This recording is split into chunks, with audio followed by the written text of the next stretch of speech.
Let's be honest, we've all done it. That weekend clear out, sifting through a mountain of forgotten things in the attic, a parent's old garage or a dusty office drawer. You hold up an old book, a stack of letters, or a brittle, yellowed newspaper and think, is this history or is this just rubbish? More often than not, with a sigh, it ends up in the bin bag, destined for the skip. But every now and then, a story emerges that sends a shiver down the spine. A story that makes you want to go back and rescue every single scrap you've ever thrown away. This is one of those stories. It's a tale of a near miss, of a father's simple act of curiosity, and of a treasure that lay dormant for half a century, waiting for its moment in the spotlight on one of Britain's most beloved television shows, the BBC's Antiques Roadshow. Imagine the scene. The stunning, historic grounds of Lister Park in Bradford, with the magnificent Cartwright Hall Art Gallery as a backdrop. There's a palpable buzz in the air. Hundreds of people have turned out, clutching everything from old teddy bears to tarnished silverware, all hoping that their forgotten heirloom might be a hidden masterpiece. The city itself is gleaming, celebrating its status as the UK City of Culture for 2025, and the arrival of the Antiques Roadshow feels like the perfect tribute to its rich history. Among the hopeful crowd is a guest holding something that looks, to the untrained eye, rather unremarkable. It's a folded newspaper. It's old certainly, but it's not framed in gold or stored in a velvet-lined box. It's just a piece of paper that, as we're about to find out, came perilously close to being lost forever.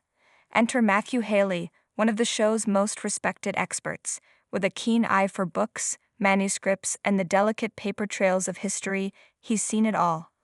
Or so he thought. When the guest presents the newspaper, a flicker of intense curiosity crosses Matthew's face. This isn't just any old newsprint. Picture the scene. Matthew begins, his voice drawing in both the guest and the millions of viewers at home. It's 1926. We're in the middle of the general strike. Suddenly, the fragile document in his hands is no longer just paper and ink. It's a portal to a moment of national crisis. He paints a vivid picture of a Britain on its knees. The coal miners, the backbone of the nation's industry, were on strike over pay and conditions. In a massive display of solidarity, workers from other critical industries, railways, docks, printing presses, joined them. The country ground to a halt, and crucially, with the newspaper printers on strike, an information vacuum was created.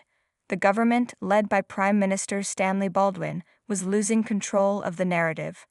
So what does the government do? Matthew asks, a rhetorical flourish hanging in the air. It prints its own newspaper. How better to deal with an information vacuum? He carefully holds up the item, reading the masthead aloud. The British Gazette, published by His Majesty's Stationery Office, May 5, 1926. This wasn't a newspaper in the traditional sense. It was a powerful tool of state propaganda designed to reassure the public, undermine the strikers, and project an image of control. Matthew points out the headlines, which read like something from a parallel universe. First day of great strike, not so complete as hoped by its promoters. It was the ultimate keep calm and carry on message, decades before the phrase became a global phenomenon. The paper only ran for 8 issues before the strike collapsed, ending its short but crucial life with a triumphant general strike over, job done. The historical context is fascinating enough, but then Matthew turns to the guest with the million-dollar question, how did you come to have this? The guest's reply is the heart of the story.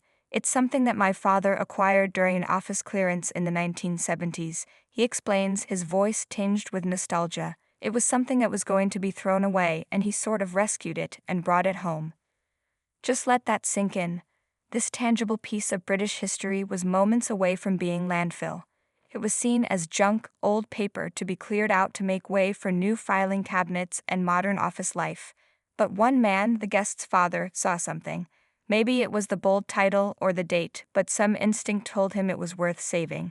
He rescued it, and in doing so, he preserved a legacy he couldn't have possibly understood at the time. Matthew's reaction is one of pure gratitude and professional delight. I mean, thank goodness he did, he says, shaking his head in disbelief. But the story is about to take an even more incredible turn. This newspaper wasn't just a government mouthpiece.